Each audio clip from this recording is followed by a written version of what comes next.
ಸಿದ್ದರಾಮಯ್ಯನವರೇ, ಅದು ಎಂಥದೋ ದೇವರಾಜ ಅರಸು ಅವರ ಆಡಳಿತ ನಡೆಸಿದಂಥ ದಿನಗಳ ದಾಖಲೆಗಳನ್ನು ಮುರಿದು ಕರ್ನಾಟಕ ರಾಜ್ಯದಲ್ಲಿ ಅತ್ಯಂತ ಹೆಚ್ಚಿನ ಅವಧಿಯ ಮುಖ್ಯಮಂತ್ರಿ ಮಣ್ಣುಯ್ಕೋಬೇಕು.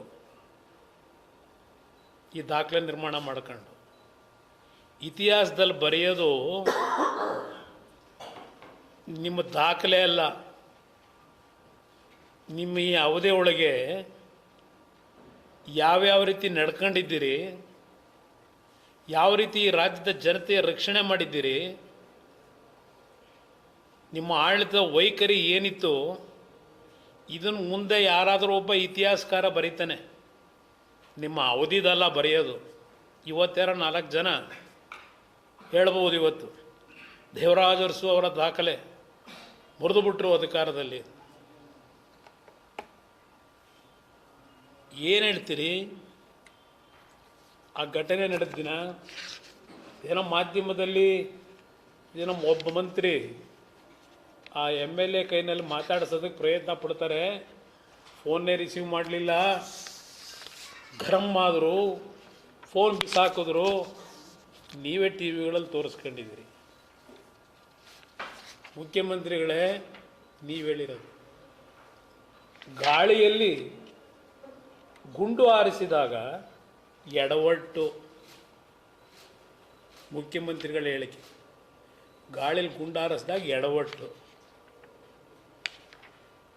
ಬಳ್ಳಾರಿಯಲ್ಲಿ ನಡೆದ ಘರ್ಷಣೆಯ ವೇಳೆ ಸತೀಶ್ ರೆಡ್ಡಿ ಅವರ ಗಾಳಿಯಲ್ಲಿ ಗುಂಡು ಹಾರಿಸಲು ಹೋಗಿ ರಾಜಶೇಖರ್ ಅವರಿಗೆ ತಗುಲಿರುವ ಸಾಧ್ಯತೆ ಇದೆ ಎಂದು ಮುಖ್ಯಮಂತ್ರಿ ಸಿದ್ದರಾಮಯ್ಯ ಹೇಳಿದರು. Mister home minister, yesterday you told that you will going to announce CID enquiry. What kind of enquiry you will going to conduct as a home minister?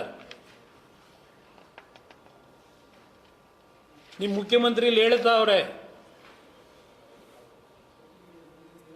ಗುಂಡು ಎಲ್ಲಿಂದ ಬಂತು, ಆ ರಾಜಶೇಖರ್ ಗುಂಡು ಎಲ್ಲಿಂದ ದೇಹಕ್ಕೆ ಹೋಗ್ತು, ಇದನ್ನು ನಾವು ಹೇಳ್ತಿಲ್ಲ, ಮಾಧ್ಯಮಗಳು ಹೇಳ್ತಿಲ್ಲ, ಈ ರಾಜ್ಯದ ಮುಖ್ಯಮಂತ್ರಿ ಹೇಳ್ತಾ ಇದ್ದಾರೆ. ಸತೀಶ್ ರೆಡ್ಡಿ ಅರೆಸ್ಟ್ ಮಾಡಿದ್ರೆ ಅವರಿಗೆ ರಾಜಾತಿಥ್ಯ ಕೊಟ್ಟಿರಲಿಲ್ಲ, ಆಸ್ಪತ್ರೆಗೆ ಕರ್ಕೊಂಬಂದು ಇಟ್ಕೊಂಡವ್ರಂತೆ. ಭಾಳ ದೊಡ್ಡ ಘನದಾರಿ ಕೆಲಸ ಮಾಡೋರಂತ ಸರ್ಕಾರದ ವತಿಯಿಂದ ಅವರಿಗೆ ಚಿಕಿತ್ಸೆ ಇಲ್ಲಿ ಕರ್ಕೊಂಬಂದು.